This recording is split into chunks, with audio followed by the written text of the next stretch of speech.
전반부, 사무엘 상에 나오는 그 전반부는 다윗에게 있어서 연단의 기간이었습니다. 사울에게 쫓김당하면서 광야에 피하여 숨어 다니면서 이제 굉장한 이렇게 어려움을 많이 겪지요. 하지만 그때 다윗이 겪었던 그 연단은 죄 때문에 생긴 어려움이 아니라 훈련 차원에서의 연단이었습니다. 그러니까 좀 달라요. 오늘 11장부터 나오는 성향과 좀 달라요. 자, 그리고 이제 사울이 죽은 이후 사무엘 하 1장부터 10장까지는 급속히 다윗의 인생이 상승복선을 이룹니다. 다윗의 반대편은 다 무너지고 다윗이 어떻게 보면 모든 면에서 다 이겨요. 전쟁도 이기고 이스라엘 전역에 있는 모든 사람들이 다윗에게 와서 연합하고 아주 정말 기가 막힌 대승하면서 다윗의 인생의 정점을 향하여 10장까지 나갑니다.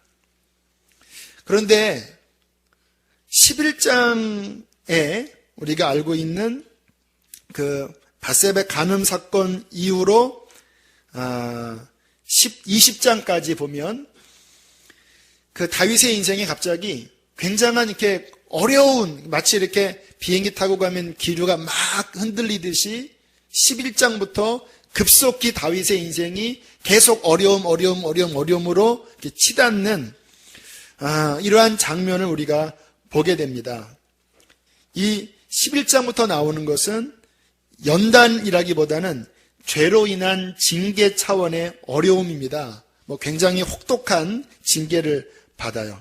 그래서 사무엘하 11장부터 끝장까지는 전체적인 분위기가 어떤 승리, 이러한 분위기가 한 장, 두 장 나오긴 하지만 대체적으로는 죄로 인한 고통, 또 어려움, 이러한 말씀들이 주로 이루어요. 제가 그래서 이 말씀을 그냥 지나갈까도 생각했습니다. 왜냐하면 좀 어려운 말씀이거든요.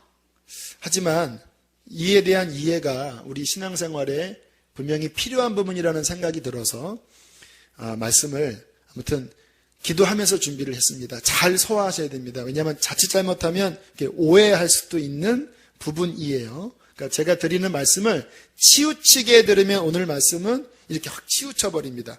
한편으로 치우치고 저쪽으로 치우치면 안 되고 제가 드리는 말씀 안에는 다 균형이 들어있습니다. 그러니까 이쪽을 이야기해도 다 이쪽이 아니고요. 또 이쪽을 이야기해도 다 이쪽이 아니에요. 어렵죠. 그러니까 신앙생활은 제가 해보면 해볼수록 균형이 필요합니다. 성경을 이해하는 것도요, 균형이 필요해요. 이단의 특징은 한편으로 확 가버리고 반대편을 무시하는 거예요. 그런데 성경을 읽으면 읽을수록 균형이 필요합니다. 성령께서 지혜를 주시리라고 믿습니다. 자, 그러면 좀 정리를 하면요. 11장에 다윗이 밧세바를 간음하고 우리야를 죽이는 그 다윗 인생의 가장 결정적인 그 범죄 사건이 나와요. 우리가 이런 말씀 보면요. 어떠한 사람도 죄에 대하여 나는 자신 있습니다. 나는 괜찮습니다. 이렇게 하면 안 돼요. 그래서 저 같은 목사도 늘 아무튼 조심해야 됩니다. 그래서 어떤 교회 목사님은 그 여자 성도들이랑 악수도 안 한대요. 근데 저는 악수는 합니다. 하지만 조심. 신방할 때도 늘 아내를 데리고 가고, 어떤 이성과 같은 차를 안 타려고 그래요. 할머니조차도 조심해야 됩니다. 왜냐하면 그게 아주 룰이 돼야 됩니다. 그래서 그 웬만한 교회 목회자들은 철저합니다. 이 부분에 있어서 돌다리도 두드려 가라는 심정으로 가지 않으면 얼마나 많이들 기가 막힌 주의 종들이 무너집니까? 전혀 안 그럴 것 같은 분들이 매스컴 나오는 거 보면 이게 자기 의지로 안 되는 거예요. 조심, 더 조심. 따라합시다. 돌다리도 두드려라. 이 죄라는 성향을 보면요, 이 다윗의 이런 말씀을 보면 주님 앞에 갈 때까지 죄는요, 끝까지 우리에게 공격합니다. 어느 순간에 거룩해지면 죄가 사라진 것처럼 느껴져요. 이제 나는 완전히 변화받은 것 같다. 전혀 내 마음속에 뭐 정욕도 들지 않고 욕심도 다 사라지고 이 뒤에 동그란 태 하나만 두면 나는 거의 성인 수준이다. 뭐 이렇게 생각하는 분도 계셔요. 은혜 받고 나면. 그러나 그때뿐입니다. 그래서 하도 이렇게 제가 이런 것들을 많이 보니까 뭐 기도원 갔다 어느 집회 갔다 해서 막 은혜를 많이 받았다고 해도 그렇게 또 지나봐야 알지 이런 생각이 드는 거는 자포자기가 아니라 늘 이 굴곡이 있는 거고 끝까지 우리는 조심해야 되거든요. 이 죄의 특징은요, 줄어든 듯 하다가 어느 순간 마음이 해이해지고 그 죄를 지을 여건이 딱 조성이 되면요, 게릴라처럼 그 속에서 이렇게 준비하다가 확 나와버려요. 다윗 보세요. 그 성군 아닙니까? 그런데 마음이 좀 풀어졌습니다. 왜냐하면 더 이상 그 전장에 안 나가도 되는 이제 상황이었거든요. 또 부하들이 승승장구합니다. 그러니까 늘 좀 여유로운 마음으로 왕궁이를 거닐다가 샤 하는 그 샤워하는 소리가 들리는 거예요. 그래서 이렇게 보니까 저 멀찍이서 아무튼 뭐 그렇게 보였대요. 그 순간에 갑자기 그 속에 숨어있던 정욕이 거풀을 딱 벗기고 다윗의 마음을 순간 점령하니까 제정신을 잃어버립니다. 심히 아름다워 보이고 신하를 보내서 데려와서 간음하고 그 죄에 붙잡히니까 그 다음 더 심하게 이제 우리아를 데려오고 뭔가 좀 계략을 꾸미다가 그것도 안 되니까 그러면 죽여버려라. 죽이고 그 우리아를 아내를 취하는 이러한 상황들을 바라보면서 이게 죄라는 것이 아무튼 계속 경계하고 죄가 우리 안에 득세하지 못하도록 영적인 무장을 항상 하는 것이 우리 신앙생활에는 지혜입니다. 그래서 계속 십자가 바라보고 또 죄와 싸워나가고 또 회개하여 털어버리고 십자가 복음을 계속 붙잡고 성령을 의지하고 이런 예배 시간에 다시 한번 우리의 마음을 또 점검하고 또 단돌이 하고 하는 이러한 그 날마다 영적으로 무장하는 시간들이 너무너무 중요해요. 저조차도요, 분명히 어제까지는 충만했다가 조금 마음이 떨어지기 시작해서 제 마음이 틈이 열려지기 시작하면 그렇게 하루 이틀 지나잖아요. 제 영이 약해진 상태가 됩니다. 약해진 상태가 되면 마음에 죄에 대한 어떤 그 그리움들, 그 죄에 대한 그 잠들었던 그 어떤 성향들이 막 깨어나면서 그게 막 움직이기 시작하고 영적으로는 점점 힘이 빠지기 시작하고 이게 일주일에도요 벌써 몇 번 이 사이클이 와요. 어떻게 합니까? 저는 감사한 게 설교를 해야 되니까 이것 때문에 또 엎드려 기도하고 말씀 묵상하다가 또 마음이 잡히고 또 마음이 잡혀요. 저는 우리 신앙생활 이렇게 예배 한번 올 때 그냥 수요일이니까 지키지 뭐 그런 것보다는요 정말 이 예배 한번 와서 여러분의 그 힘이 해져가는 마음이 약해져가는 마음이 이러한 말씀을 통하여 또 정신 차리고 또 영적으로 힘을 얻고 또 무장해서 또다시 일어나는 그 힘이 이런 예배 시간에 주어져야 된다고 믿습니다. 그러니까 제가 이 예배를 준비하는 마음은 좀 이렇게 절박해요. 왜냐하면 제 경험도 그런 사이클이 있는데 여러분은 오죽하겠습니까? 그런데 예배 시간 와서 그 힘을 얻지 못하고 다시 살아나지 못하고 세상에 보내는 것은 저한테는 죄가 된다라고 저는 생각되거든요. 그러다 보니까 아무튼 말씀 준비할 때 안타깝고 또 이런 예배를 통해서 뭔가 세워지면 기쁘지만 그게 제대로 안 된다고 생각하면 제 마음은 막 너무 힘든 거예요. 오늘도 내가 제대로 예배를 준비 못해서 이 영혼들이 세상 나가서 승리할 힘을 주어져야 되는데 내가 또 직무유기했구나. 이러한 절박한 마음이 있는 것은 하나님이 저에게 주신 목자의 마음이라고 믿습니다. 여러분도 이 시간 오셔서 오늘 같은 말씀으로 또 영적으로 힘을 얻어서 또 천성을 향하여 좁은 길을 나가게 되기를 축복합니다. 자, 죄를 우리가 이겨야 되는데 이제 오늘 상황은요, 다윗의 실패에 대한 상황을 보면서 자, 만약에 우리가 죄에 심각하게 넘어지면 어떻게 될까? 재작년인가요? 우리 한국교회의 청년사역으로 유명했던 목사님이 그 스캔들로 넘어지셔서 결국은 지금은 더 이상 사역할 수 없는 상황이 되셨습니다. 저는 비판하고 싶은 마음이 없어요. 왜? 저도 마찬가지 사람이니까.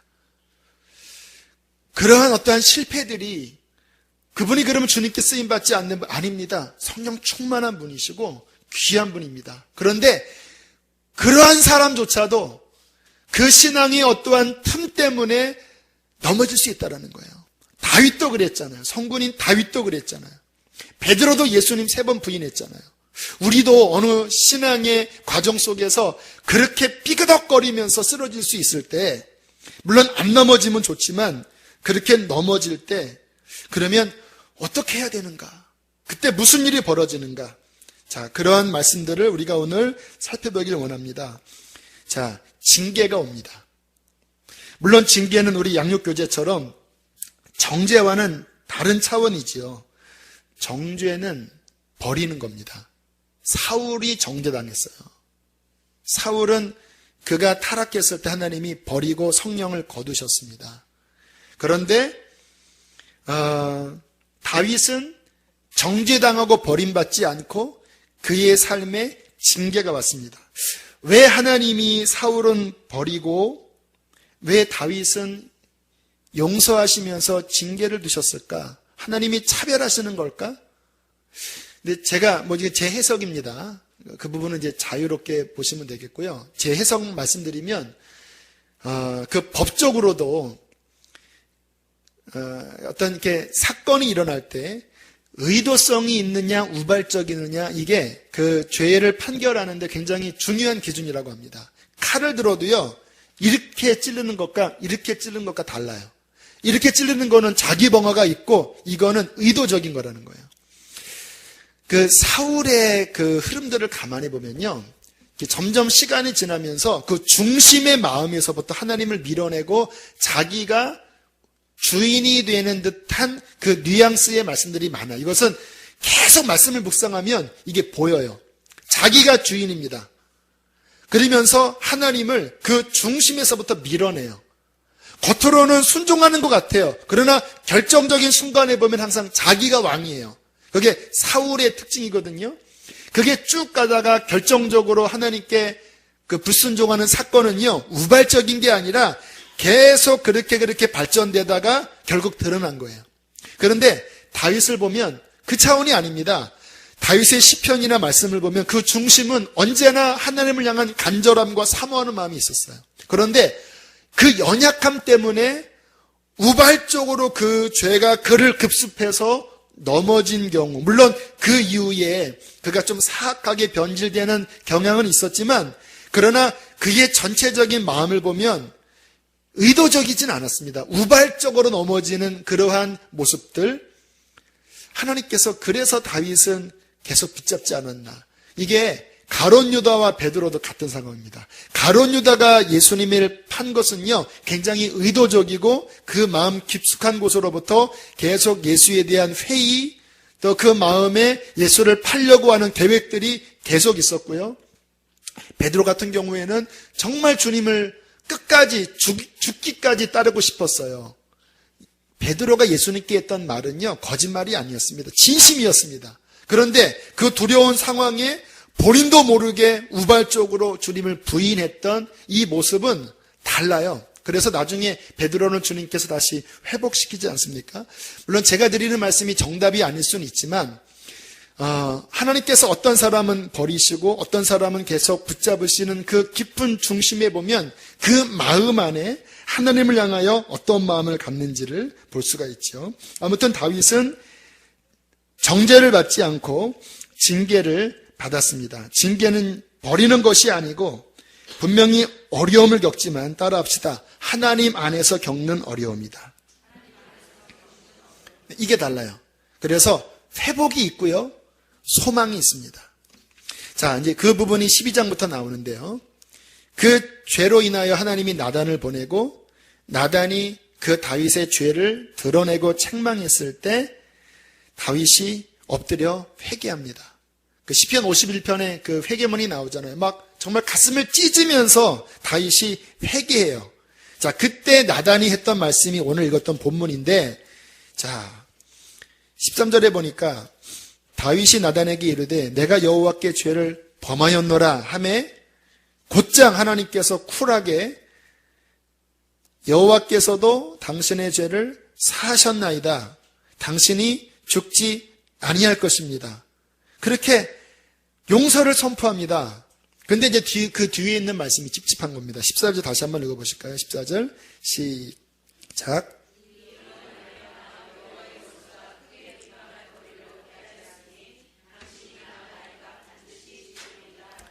자, 이제 이 부분이 우리한테 고민이에요. 용서하셨으면 깨끗해야 되잖아요. 그런데 오늘 13절 위에도 그렇고 아래도 보면 그 일로 말미암아 너희 집안에 재화가 끊이지 않을 것이다. 계속 칼이 역사할 것이고 그로 말미암아 여호와의 원수가 크게 회방할 거리를 얻게 되었기 때문에 당신에게는 어려움이 있을 것입니다. 그 말대로 13장부터 정말 너무 견디기 힘든 어려움이 다윗의 인생에 이렇게 이제 일어나게 돼요. 자, 그 부분을 정리하면요. 자, 13장부터 이제 어떤 일이 벌어집니까? 다윗에게 여러 아들들이 있었잖아요. 암논이라는 아들이 이복누이 다말을 겁탈하지요. 그것 때문에 다윗이 굉장히 불쾌하지요. 그런 말미암아 앙심을 품고 있었던 다말의 친오빠 압살롬이 몇 년 뒤에 계획적인 살인을 저지르면서 암논을 죽이지요. 그리고 압살롬이 도망간 곳이 그슬왕 달메인데요. 거기는 그 압살롬의 외할아버지 댁입니다. 거기에 도망갔다가 다시 돌아와서 쿠데타를 일으키지요. 결국 다윗이 쫓겨나가고 그로 말미암아 다윗의 후궁이 백주의 아들로부터 그 성적인 그 범하는 일들이 벌어지지요. 그리고 결국은 압살롬이 죽게 되는 이 스토리가 그 밧세바 사건으로 말미암아 일어나는 징계의 연속입니다. 참 쉽지 않은 말씀입니다.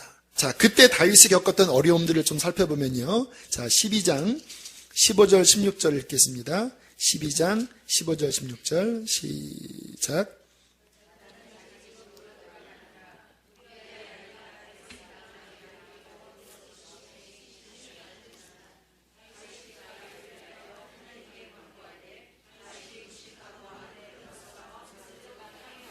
네, 여기 뒤에 보면 다윗이 울었다고 나옵니다. 아이를 위해서 울면서 기도했습니다. 결국은 죽게 되지요. 13장 30절 31절 읽겠습니다. 13장 30절 31절 시작.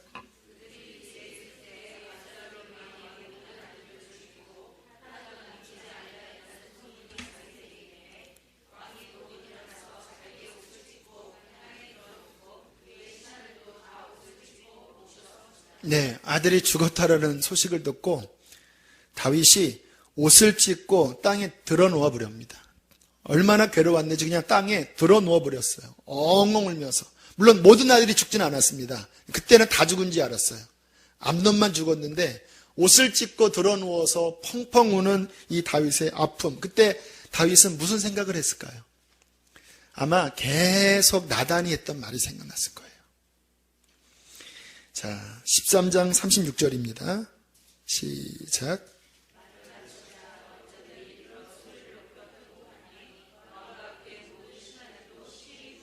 역시 또 울음 곡하는 소리가 나오죠. 자, 15장 30절로 가겠습니다. 15장 30절. 이제 압살롬의 반역 사건을 통해서 다윗이 겪은 어려움입니다. 있습니다. 시작.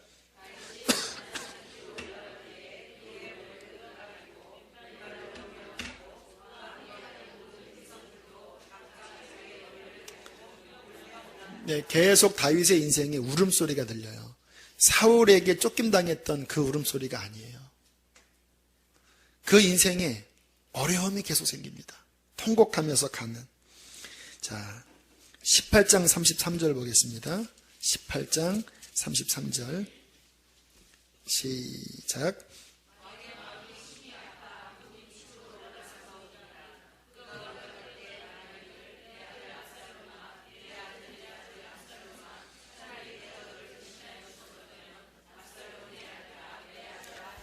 네, 쿠데타가 극복이 되었습니다. 그런데 쿠데타가 극복된 것도 다윗에게는 전혀 기쁨이 아니죠. 왜? 그 쿠데타의 주인공이 사랑하는 아들이었기 때문에. 차라리 내가 죽고 네가 왕이 되는 게 더 날 뻔했다 하면서 울고 있는 그 다윗의 그 찢어지는 가슴 속에 좀 두려운 마음까지 듭니다. 그 오늘 읽었던 그 12장의 그 본문 말씀, 너희 집에 끝없는 그 칼의 역사가 있을 것이다 라고 하는 그 본인이 그 잠깐 그 정욕을 참지 못하고 넘어졌던 그 간음 사건, 그 충신 우리아를 죽였던 그 사건이 다윗의 인생의 후반부에 정말 몇백 배의 더 큰 고통과 아픔으로 그 다윗을 찌르는 이 상황 속에서 참 가슴도 아프고 도대체 이러한 말씀들을 우리가 어떻게 봐야 되나. 솔직히 이러한 말씀 읽을 때는 생각을 깊게 안 합니다. 왜? 두려우니까. 이렇게 그냥 대충 넘어가요. 하지만 면밀하게 보면 참 어떻게 해석해야 되느냐라는 우리 안에 두려움이 있습니다. 자, 중요한 것 몇 가지를 정리하면요. 우리 신앙생활에 중요한 기초는 죄를 멀리하고 하나님께 순종하는 것입니다. 신앙생활이 축복받는 거라고요? 신앙생활이 뭔가 우리의 가족이 잘 되는 거라고요? 맞습니다. 그러나 그 모든 것의 키는 내가 하나님과 바른 관계 속에서 내가 정말 주님과 동행하고 그리고 정말 죄를 멀리하는 거룩한 삶이 전제가 돼야 됩니다. 내가 정말 그런 일들이 너무 많아요. 목회자도 그러니 교회 열심히 중직이면서 뒤에 딴 살림 차리고 있는 경우도 있고 교회에 그렇게 겉으로는 열심히면서 세상 나가서는 정말 온갖 죄를 저지르면서 그렇게 뻔뻔스럽게 하나님을 섬기면서 왜 복 주지 않느냐 이렇게 생각하는 분들이 의외로 많아요. 여러분, 진정한 하나님의 복은 거룩한 그릇, 순종하는 신앙 위에 부어주십니다. 우리 신앙생활을 할 때 이 죄에 대한 부분, 오늘 현대교회는 이러한 부분을 잘 이야기하지 않아요. 하지만 저는 성경을 묵상하면 묵상할수록 하나님과 나 사이의 이 죄 문제를 정말 잘 극복하는 것은 신앙의 본질입니다. 이 부분에 있어서 명확한 인식을 가지고 영적으로 바르게 서야 합니다. 저는 요즘 이번 주일날 이 말씀을 드릴 텐데 우리 교회 안에 제 안에 그런 간절한 기도 제목이 있어요. 주님 오실 날도 멀지 않고 하나님께서 이 교회에 대한 특별한 계획이 있다고 믿는데 저는 그냥 그저 그런 교회가 되기를 원치 않습니다. 우리 교회에 정말 성령으로 거듭나는 역사가 일어나기를 원해요. 예배 드리다가 예배 드렸네 하고 여전히 세상처럼 사는 사람처럼 사는 게 아니라 그 예배 중에 가슴을 치는 그 말씀 속에 하나님을 만나서 정말 회개하고 그 중심이 변화되는 정말 성령으로 거듭나는 역사가 있기를 원합니다. 그리고 초대교회처럼 성령의 세례 받아서 막 방언이 터지고 아이들이 예언을 하고 하나님의 그 놀라운 생명의 그 하나님의 수준의 역사가 초대교회처럼 우리 교회 안에 일어나기를 원합니다. 그리고 제자 훈련을 통해서 그 말씀이 우리 안에 인격을 변화시키고 그리스도의 장성한 분량까지 자라나서 하나님이 원하시는 선교 완성의 일을 이 교회가 감당하기를 원해요. 우리 교회로 말미암아 선교 완성, 영혼 구원의 역사가 풍성하게 일어나기를 원하거든요. 이러한 마음이 제 안에 간절한데 어떻게 하면 주님 그렇게 할 수 있겠습니까? 근데 주님이 제게 주시는 마음은 네가 온전해야 된다. 그 하나 영혼이 구원받는 것, 영혼이 성령 세례 받는 것, 영혼들이 말씀 안에서 인격이 변화되는 것, 선교 완성을 감당하는 것은 이론과 그 비전을 선포한다고 되는 게 아니다. 하늘의 미랄이 땅에 떨어져 죽어야 하고 네가 온전한 그릇으로 하나님 앞에 제물이 되고 그렇게 완전히 내 앞에 드려질 때 그때 내가 너를 통하여 그러한 사람들을 일으킬 것이고 성령으로 거듭되는 역사를 줄 것이다. 그런 마음이 들 때마다 맞다. 결국은 아무튼 하나밖에 없구나. 정말 나 죽고 예수로 사는 그 무덤 위에 설 때 하나님이 그 역사를 이루기를 원하고 있습니다. 여러분, 정말 하나님의 귀한 뜻이 여러분의 삶에, 여러분의 가정에 온전히 이루어지려면 어떻게 해야 될까요? 우리의 삶에 죄를 멀리하고 하나님께 순종하는 거룩이 있으셔야 합니다. 자, 그러므로 우리가 죄에 대하여 어떻게 대처하는지에 대한 이 지혜를 갖는 것 굉장히 중요하고요. 제가 이 죄 때문에 많이 고민하고 괴로워할 때 읽었던 책 중에 하나가 존 오웬의 죄와 유혹이라는 책이 있습니다. 그 청교도인데요. 천재입니다. 천재 영성가예요. 이 부분에 관심이 있는 분들은 그 은성 출판사에서 나온 존 오웬의 죄와 유혹 꼭 읽어보세요. 뭐 기가 막혀 읽으면 이게 죄의 역사구나. 어떻게 죄를 이길지에 대한 것들을 우리가 발견할 수 있는데요. 뭐 그 책에 대한 내용은 아니고 제가 좀 묵상하면서 몇 가지를 살펴보겠습니다. 자, 먼저는 죄가 얼마나 무서운지 그 죄의 실체를 보면 우리는 죄에 대한 태도를 더 명확하게 할 수 있습니다. 만약에 다윗이 그 지붕 위에서 막 욕정이 일어났을 때 그렇게 한번 자신의 정욕을 푸는 그 일로 말미암아 그 아기가 죽고 암논이 죽고 압살롬이 죽고 그 참혹한 수십 년이 일어날 줄을 알았다면 다윗이 그 정욕을 그렇게 그냥 발산시켰겠습니까? 아담과 하와가 본인이 그 뱀에게 꼬임받아서 선악과를 먹었을 때 그런 말미암아 이 인류에 그렇게 참혹한 일들이 벌어질 줄을 알았다면 먹었겠습니까? 왜 죄를 범하냐면요, 그 죄에 딱 사로잡힐 때는 미혹이 돼버립니다. 그 죄가 죽을 죄인데 보암직도 하고 먹음직도 하고 지혜롭게 할 만큼 탐스럽게 이렇게 미혹이 돼버려요. 자신의 그 정욕을 그렇게 풀었을 때 본인의 인생에 엄청난 피비린내 나는 역사가 일어날 죄인데도 그 순간에 헷가닥하면요, 그 죄가 그렇게 아름답게 보이고 그렇게 막 견딜 수 없는 게 죄의 특징입니다. 그래서 저 같은 경우에는 그렇게 넘어지고 일어나는 그 반복되는 역사 속에서 지금 제 마음에 뚜렷한 것은 뭐냐면 그 죄 때문에 겪는 양심의 가책, 그로 말미암아 생기는 영적인 상처들, 그것들에 대한 그 아픈 기억들 때문에 차라리 죄 안 짓고 말지. 죄에 대한 어떤 제한의 욕구가 인간인데 왜 없겠습니까? 그러나 그것 때문에 생길 어려움들을 하도 많이 제가 겪어보니까 지긋지긋한 거예요. 그 양심의 가책 속에 더 이상 빠지기 싫다. 그 죄의 달콤함은 오라면 그런 말미암아 생기는 고통은요 100입니다. 100. 그 죄에 대한 실체를 아는 것 너무나 중요하고요. 또 하나 중요한 것은 그 죄의 뿌리를, 결국 그 죄를 이기려면요, 그 죄의 뿌리를 깨트리는 영적인 수준까지 가셔야 한다는 것입니다. 자, 이 부분을 좀 더 자세하게 말씀을 드리기 원하는데요. 자, 이제 21장으로 넘어가면 다윗의 죄는 아니지만 사울의 죄가 나오죠. 사울의 시대 때 기브온 사람들을 모해해서 살해한 사건이 있었습니다. 이 기브온 사람들이 누구냐면 여러분이 기억하실 거예요. 여호수아 시대 때 그 가나안 땅을 점령해 들어갈 때 기브온 사람들이 그 멀리서 온 이방 족속으로 이렇게 꾸며갖고 이스라엘 족속과 언약하잖아요. 그래서 죽이지 않겠다고 약속을 하거든요.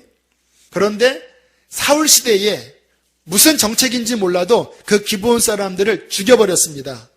그것 때문에 기브온 사람들 마음 안에 굉장한 그 원한이 사무쳤어요. 그런데 성경은 이상한 얘기를 하는 거예요. 사울이 죽은 지 이미 오래 지났습니다. 다윗의 시대입니다. 그런데 다윗의 시대에 3년간 비가 내리지 않는 거예요. 지금 1년만 비 내리지 않아도 이렇게 댐이 있고 이러한 용수 시절이 잘 되는 이 시기에도 1년만 비가 오지 않아도 농사에 얼마나 어렵습니까? 그런데 연속 3년 동안 비가 내리지 않으니까 이게 거의 뭐 죽을 지경이잖아요. 이게 무슨 일입니까? 라고 기도했을 때 하나님의 응답이 사울 시대에 있었던 그 기브온 사람 살해 사건으로 인해서 지금 하늘의 비가 멈춘 것이다. 기브온 사람들의 마음의 원한을 풀어주지 아니하면 비가 계속 안 내릴 것이다. 결국 그런 말미암아 그 사울의 자손 중에 7명을 이렇게 나무에 매달리면서 그들이 죽고 기브온 사람들의 마음이 풀어지면서 비로소 하나님이 기도를 받으시는 이러한 일들이 벌어지잖아요. 몇 년 전에 선화목자교회에서 그 에스더 기도운동본부의 이용희 교수님이 성령 집회 때 말씀을 전하신 적이 있는데 그때 그 사무엘하 21장을 가지고 말씀할 때 무슨 이야기를 했냐면 영적 뿌리에 대한 이야기를 했습니다. 겉으로 비가 오지 않는 그것의 표면적인 것을 보는 게 아니라 그 뿌리는 한참 거슬러 올라가서 사울 시대에 있었던 그 사건이 풀어져야지 이 표면이 해결됐다라는 거예요. 그러면서 영적인 눈이 열려져서 우리의 삶의 표면에 나타나는 문제의 더 저 깊은 뿌리에 있는 그 문제를 알고 그것을 푸는 지혜가 필요하다. 굉장히 영적으로 통찰력 있는 말씀을 전해주었던 기억이 납니다. 여러분, 우리의 삶에 또 겉으로 이렇게 뭔가 죄에 빠지고 또는 영적인 격동이 일어나고 할 때요, 그 표면만 보면 안 되고 영적으로 깊이 통찰력으로 들어가면 그 뿌리에 있는 뭔가를 왜 그런 일이 벌어졌는지에 대한 통찰력을 하나님으로부터 받아서 그것을 끊어야지 마치 기브온 주민들의 원한을 풀어줬을 때 하늘에서 비가 내린 것 같은 이 풀림의 역사가 일어나는 것입니다. 제가 몇 번 이분 간증을 이야기했죠. 그 아제르바이잔이라는 그 중앙아시아 지역에 선교했던 그 준우가 선교사님이 그 선교와 강의 시간에 그런 이야기를 해준 기억이 참 인상 깊어요. 그 아제르바이잔 선교 초기에 이제 서양 선교사들 이렇게 함께 모여서 한 10명 내외의 선교사들이 있었대요. 근데 초기 한 3, 4년 사이에 서양 선교사들 2명인가 3명이 이 음란 문제로 넘어졌다라는 거예요. 같은 문제로 2, 3명이 넘어졌다라는 것입니다. 그래서 준우가 선교사님이 이제 서울대 출신이거든요. 굉장히 머리도 있고 영적인 통찰력도 있는 분인데 그 나라 민족 역사를 한번 도회해 봤대요. 영적으로. 쭉 거슬러 올라가니까 그 민족의 중요한 왕조 어떤 시절에 그 왕가의 그 음란한 사건으로 인한 것이 굉장히 뿌리 깊게 그 민족에게 그 역사하고 있다는 것을 발견했대요. 그것을 발견하고 이것이 문제구나. 그렇지 않아도 준우가 선교사님이 그 대학교에서 강의를 하면 그 여성들이 굉장히 예쁩니다. 이렇게 중앙아시아, 이렇게 나이가 들면 이렇게 펑퍼짐하기 전에 했는데 20대 때는 뭐 눈이 동그랗고 코도 오똑하고 굉장히 예쁘거든요. 이렇게 바라보는 눈빛이 이상하게 이렇게 본대요. 그 준우가 선교사님이 잘생기지 않았거든요. 눈이 단추구멍인데 그 보는 눈빛이 이상하다라는 거예요. 그날부터 웨스턴 선교사들과 함께 이 사실을 이야기하고 계속 영적으로 뿌리를 끊었대요. 이 민족의 역사는 이 음란한 영은 예수 이름으로 끊어질지어다. 거룩한 영으로 명하노니 예수 이름으로 끊어질지어다. 그 이후부터 그 선교사들 안에 그러한 넘어짐이 사라졌다라는 거예요. 물론 모든 것을 다 이렇게 보는 것은 위험할 수는 있지만 그러나 그 영적인 뿌리를 파악해서 뿌리를 해결하는 것, 그 죄의 뿌리를 자르는 것 굉장히 중요합니다. 작년 그 연말 특별 새벽기도회 때도 말씀을 드렸지만 지금 북한에 왜 저런 사악한 우상 정권이 들어왔을까에 대한 한국 교회의 연구가 있었습니다. 그 일제시대 때 신사참배, 이 온갖 이 일제에 굴복한 우상숭배의 죄에 한국교회가 무릎을 꿇고 말았거든요. 그래서 뭐 감리교, 장로교 모든 교단들이 다 일제히 신사참배 앞에 다 교단적으로 굴복했던 일이 벌어졌습니다. 그 죄의 결과로 남북한이 갈라져 버리고 그리고 그 모든 악한 영향력이 북한으로 갔다 이렇게 해석을 해요. 그것도 모르겠습니다. 주님 앞에 가야 알겠지만 그러면서 북한에 들어선 정권은 그냥 공산 정권이 아니라 사교 집단입니다. 사교 집단이에요. 김일성 그 만수대인가요? 거기에 보면 쓰여있는 글귀는 김일성 우리와 영원히 함께 하신다. 이 문구입니다. 영원히 우리와 함께 하신다. 우상숭배 집단이에요. 그래서 많은 단체에서 이 정말 남북 통일을 이루려면 그때 우상숭배했던 죄를 하나님 앞에 회개해야 된다라고 하면서 많은 청년들이 그리고 많은 단체들이 그 우리나라 일제시대에 있었던 그 죄의 뿌리를 하나님 앞에 한동안 회개하며 기도했던 적이 있습니다. 우리의 삶에 그렇게 뿌리가 되는 부분들이 있습니다. 뭐 저 같은 경우에도 하나님을 섬기면서 제가 자주 말씀드리잖아요. 초창기, 성령 받고 이 초창기에는요, 제 속에 얼마나 부대낌이 많고, 얼마나 영적 공격이 심했는지, 정말 너무너무 힘들었습니다. 왜냐하면, 제가, 물론 중학교 때부터 교회를 다녔지만, 제 배경 자체가, 이렇게 영적으로, 지금이야 벌써 우리 큰아들은 성령을 지금 2번, 3번 막 거의 읽히고, 또 부모가 막 의도적으로 그런 죄된 행동을 하지 않도록 이렇게 딱 절제시키고, 우리 아이들의 항상 소원은 교회에 오는 겁니다. 교회 오면 재밌대요. 놀이터에서 놀고 하니까 너무 재밌고, 또 주일날 또 지난번 우리 집사님들과 함께 막 전도 나가면 그렇게 재밌다고 하니까, 그러니까 모태신앙이 그런 건 좋은 것 같아요. 이렇게 저처럼 막 뜨거운 만남은 없지만 어릴 때부터 그 울타리 안에서 그 죄의 씨앗들을 저지를 수 있는 것을 부모가 다 이렇게 막아주니까 이게 굉장히 마음밭이 깨끗해요. 거기에다가 성령의 불만 떨어지면 좋은데 그게 아쉬워요.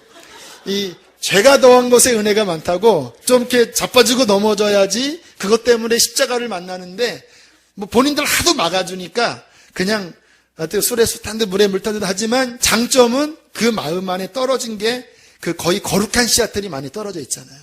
그래서 이러한 잘 가꾸어지 못된 신앙이 불받으면요, 저 유목사님처럼 되는 거예요. 저는 이제 그 수준이 안 됩니다. 왜냐면 제가 아무튼 어릴 때 제 환경이 영적으로 잘못된 씨앗들이 많이 뿌려지는 그러한 눈에 봤던 것, 제 생각들, 그때 제가 이렇게 했던 것들이 어리지만 그렇게 많이 있으니까 나중에 주님 만나도요, 조금만 마음에 틈만 생기면 막 그런 것들이 다시 막 올라오는 거예요. 제가 중학교 때 제일 좋은 시간이 뭐였냐면 토요일 날 맛동산을 사고, 그리고 집에 들어가면 10시쯤에 토요일 날 그 주말의 명화를 했습니다. 빠밤! 빰 하면 여자가 딱 이렇게 보는, 그거 기억나세요? 빠밤! 하면 막 서부에 나오고, 그렇게 그게 저는 막 너무 재밌었습니다. 너무 막 행복했습니다. 막 밤 11시, 12시까지. 막 그 영화에 막 빠져서 내 인생의 목자는 오직 영화다 막 생각하고. 그런데요, 그 후로도 지금도 그래요. 제 마음이 좀 이렇게 틈이 생기면 저는 막 영화가 보고 싶어요. 막 폭력적인 영화, 막 자극적인 영화. 이 부분, 물론 영화가 죄냐? 그렇다고 볼 수는 없겠죠. 근데 저는 틈만 나면 막 그러한 그 역사들이 있는 거예요, 제 안에. 그래서 막 영화 보다가 막 음란물도 막 보고 막 그랬다라니까. 제가 막 20대 때, 막 30대에도 그랬다라니까. 지금은 많이 정리가 돼서 그래도 거룩해졌습니다, 여러분들. 그러니까 제가 이 정도니까. 여기 남자들, 이렇게 방황했던 남자들 어떻게 했습니까? 그래서 여러분, 감옥에서 예수님 믿은 누굽니까? 대도 조모모 씨, 그리고 요즘 매스컴에 잘 나오는 누구죠? 이렇게 김태춘 씨, 또 누구죠? 또 왜 보스 영화 나온 분 있죠? 조양은. 다 감옥에서 이분들 주님 진짜 만난 사람들이에요. 그분들 성령 체험한 사람들이에요. 그런데 그 안에서는요, 감옥이니까 죄질 게 없잖아요. 그러니까 거기는 그냥 주님만 바라봤지만 이 속에 뿌리는, 그러니까 이 복음이 제대로 들어가면 그 뿌리까지 막 들춰내면서 회개시켜야 되거든요. 그런데 그 뿌리를 잘 건들지 않는 반쪽 복음, 값싼 은혜의 복음 때문에 예수 믿고 당신은 하나님의 아들입니다, 구원받았습니다, 이 부분을 회개시켜야 되는데 그걸 건들지 않으니까 딱 출소해서 환경이 딱 주어지니까 그 속에 그 뿌려졌던 수많은 씨앗들이 막 우르르 나오면서 그거를 못 이겨버리는 안타까운 일이 벌어진 거예요. 그런 겁니다, 다. 그러니까 우리의 삶에도 그러한 뿌리들에 대한 그 어떤 그 싸움들, 여러분 꼭 하시길 바랍니다.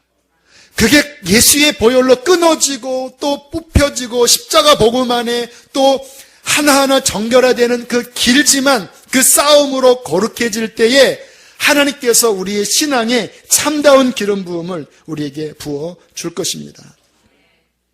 제가 읽었던 책 가운데 그런 내용이 있더라고요. 이것도 잘 여러분들 귀를 기울여 보세요. 복음을 들어도 잘 믿음이 생기지 않고 기도를 해도 성령 체험이 부어지지 않는 경우가 있다면 뭔가 영적으로 해결해야 될 문제가 있는 것이다. 말씀을 들어도 나는 믿음이 안 생긴다라는 거예요. 아무리 기도를 해줘도 성령의 역사가 안 일어나요. 정상이 아닙니다. 뭔가 묶인 게 있는 거예요. 그래서 그 교회에서는 인카운터라고 하는 수련회를 통해서 3박 4일 동안 아주 깊게 그 마음에 있는 뿌리를 끊는 내적 치유도 시키고 어떤 귀신도 드러내고 그리고 강력하게 그 마음에 숨은 것들을 드러내는 3박 4일의 수련회를 갔습니다. 그 교회가 그 G12를 하는 어디 콜롬비아인가요? 지금 전 세계에서 가장 큰, 지금은 G12 별로 강조를 안 하는데 제가 한 몇 년 전에 그 G12 봤을 때 가장 특징적인 것이 인카운터더라고요.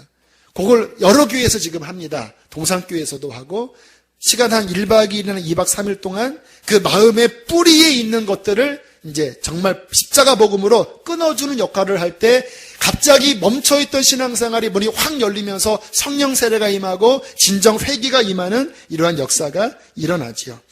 저는 바로 이 부분이 우리 신앙생활에 실제적으로 다뤄야 될 영적인 사회라고 봐요. 솔직히 지금 여기 이렇게 얌전하게 앉아있는 여러분들 겉으로는 괜찮은 것 같지만 제가 알아요. 조금 한 커플 또 한 커플 또 한 커플 열어 들어가면 여러분의 마음 깊은 곳 안에 그 영적인 것 안에 무엇이 들어있는지 저는 알아요. 왜? 하도 많이 봤기 때문에. 이 부분이 정말 깨지고 그 다음에 십자가 복음으로 정화되지 않으면요 항상 그 수준입니다. 어느 수준까지 갔다가 또 타락하고 어느 수준 갔다가 못 넘어가는 거예요. 정말 온전한 신앙으로 못 나가는 거예요. 적당히 거리를 두면서 자기 포장하면서. 저는 우리 교회가 마음에 이게 갈급한 겁니다. 그 속에 있는 것까지 정말 확 뒤집어서 끊어버릴 수 있는 참다운 정결한 복음의 역사가 우리 교회 안에 언제쯤 일어날까? 주일날 전하는 그 35분 40분까지는 안 돼요. 정말 우리 교회도 때가 되면 한 2박 3일이라도 한번 그런 수련회에 들어와서 저 깊이 있는 이러한 정결과 회복의 시간이 우리 교회도 있었으면 좋겠어요. 할렐루야.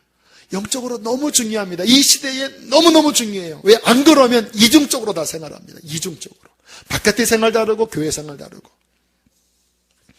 복음학교 같은 데 가면 십자가의 총체적인 복음 앞에 이 죄의 뿌리가 드러나고 복음 앞에 이것을 고백하면서 그 십자가의 능력으로 깊이 정화하는 시간을 가져요. 그래서 우리 교회는 아무튼 권사님 되실 분들은 아무튼 이 복음학교를 통해서 이 영적으로 십자가 복음을 정확하게 만나는 시간을 가지려고 하고요. 또 우리 교회 안에서도 그러한 사역까지 지금 들어가려고 합니다. 제가 아까 말씀드렸던 그 거듭나고 성령 세례 받고 인격이 변화되고 성교 완성을 이루려면요. 이 부분을 터치하지 않으면 결국 이게 요원한 이상밖에 안 되는 거예요. 실제적으로 십자가의 복음이 이 일을 이루실 것입니다. 우리 교회가 그런 교회가 되도록 여러분 모임 기도할 때마다 꼭 기도해 주세요. 그래야지 이 교회는 하나님 앞에 쓰임받을 수 있을 것입니다. 자, 그러면 마지막으로 오늘 말씀을 통해서 한 가지 생각해 봐야 될 질문이 하나 있어요. 아마 여러분들 그 부분이 의미일 수 있을 거예요. 자, 다윗이 용서받았지만 그 죄 때문에 말할 수 없는 끔찍한, 어떻게 보면 심하잖아요.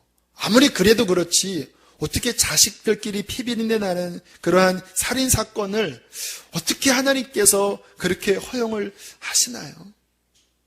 그럼 우리가 예전에 주님 믿지 않았을 때 지었던 그런 수많은 죄들, 또 예수님 믿으면서도 지었던 죄들을 우리가 회개하면 용서받지만 이 다윗처럼 몇 배나 더 그 죄의 대가를 치르는 것이 그러면 오늘날에도 그런 것일까요? 이게 우리한테 영적으로 솔직히 의문이에요.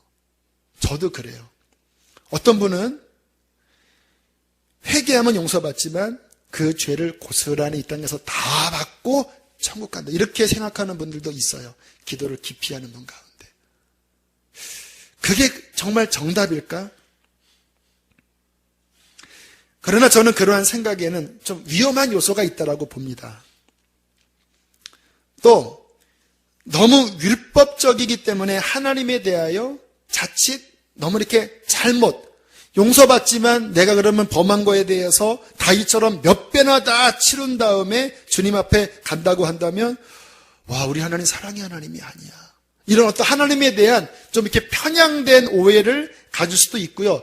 더 문제는 뭐냐면 그 다음부터 레이다가 어떠냐면 어떤 분이 몸이 아프대. 야, 저번엔 죄 받았나 보다. 제가 그 갑상선암 걸렸을 때 어떤 분이 아무튼 회개하라고 그러더라고요. 근데 그 말 듣는데 짜증나는 거예요. 야, 그게 속상한데 그 죄 받아서 그렇다고, 그러니까 느낌이 그거였습니다. 근데 그렇게 말하면 안 돼. 들어보니까 그렇게 말하면, 혹시 죄 받았어도 죄 때문에 그랬어도 말을 할 때 그렇게 하면 안 돼. 왜냐하면 그게 덕이 안 됩니다. 아이고, 이분이 죄 받았군요 하면서 막 암 진단 받은 분한테 가서 하나님 이분의 죄를 용서하여 주옵소서 하면요, 이거는 덕이 안 돼요. 근데 솔직히 보면 우리 옥하는 목사님도 암으로 돌아가셨고, 우리 하영조 목사님도, 그러면 그분들 다 죄 받은 것입니까, 여러분? 그러니까 너무 그렇게 취급하는 것은 건강하지 않아요. 그러니까 지금 이렇게 해석하는 면에 장점도 있지만 잘못 치우치면 하나님에 대한 편향된 오해들, 또 이웃에 대한 어떠한 그 정죄감들, 또 내 삶에 대한 우울함들, 그래 내가 예수 믿었어도 내가 옛날에 그 했던 것 때문에 이렇게 맨날 지질이 공상맞게 고생만 하는구나, 이런 뭔가 우울한 신앙생활을 갖는 것, 제가 말씀을 정리하면서 그건 하나님의 뜻이 아니라는 생각이 들어요. 자, 그러면 신약 우리 성도들은 과연 이 죄로 인한 넘어짐, 징계 어떻게 이해를 해야 될까요? 결론은 예수 그리스도의 십자가입니다. 갈라디아서 3장 13절에 이렇게 말씀해 있습니다. 그리스도께서 우리를 위하여 저주를 받은 바 되사 율법의 저주에서 우리를 속량하셨으니, 우리가 받아야 될 그 저주를 주님께서, 나무에 달린 자가 저주받은 거거든요. 그 받아야 될 저주를 우리 주 예수 그리스도께서 십자가에서 다 받아내셨습니다. 우리의 결론은요, 내가 그래 그 죄의 대가로 그렇게 내가 그냥 대가를 치르지, 그거는 복음적이지 않습니다. 주님께서 십자가에서 그 저주를 담당하신 것이 결론입니다. 에베소서 1장 7절, 우리는 그리스도 안에서 그 은혜의 풍성함을 따라 그의 피로 말미암아, 그의 생명의 피로 말미암아 속량 곧 죄사함을 받았느니라. 예수 그리스도의 십자가와 그 보혈이 우리의 모든 것의 유일한 답입니다. 예수님께서 그 십자가를 통하여 우리의 죄와 그 죄로 인한 온갖 사단의 역사로부터 우리를 구원하기 위하여 십자가를 지셨습니다. 예수님의 십자가와 보혈이 우리의 모든 죄를 깨끗하게 씻기시고 우리를 변화시킨다고 말씀하십니다. 우리의 결론은요, 언제나 그 십자가를 붙잡는 것입니다. 연단 당할 수 있어요. 아까 제가 간증했던 것처럼 죄로 인하여 부대낄 수 있어요. 그러나 결론은 내가 그것 때문에 생긴 어려움 때문에 내가 당하는구나, 이렇게 결론으로 가면 안 되고, 비록 그러한 대가의 어려움이 있다 할지라도 우리의 믿음의 결론은 언제나 십자가입니다. 그분께서 담당하셨습니다. 그분 안에서 우리는 자유합니다. 연단이 혹시 있고 징계가 있다 할지라도 그것은 우울한 것이 아니라 하나님의 사랑의 역사입니다. 그러나 우리의 믿음의 결론은 주님의 그 이루신 십자가를 찬양하면서 이미 다 해결하신 그 결론을 취하여 이 연단을 승리하면서 걸어 나가는 거예요. 자, 잘 이해하셔야 됩니다. 치우치지 않는 거예요. 그러면 십자가 믿으면 아무 문제 없냐? 그 이야기를 하는 게 아니에요. 그러면 그 연단이 있으면 십자가는 무효냐? 그게 아니에요. 결론을 십자가로 붙잡고, 혹시 내가 옛날에 그 넘어졌던 그 죄의 대가 때문에 어려움이 있다 할지라도 낙심치 않고 십자가에서 이루신 그것을 결론 삼아서 내가 하나님을 더 사랑하면서 나간다면 반드시 우리 주님의 십자가는 우리를 온전하게 구원해 주실 것입니다. 결론은 십자가입니다.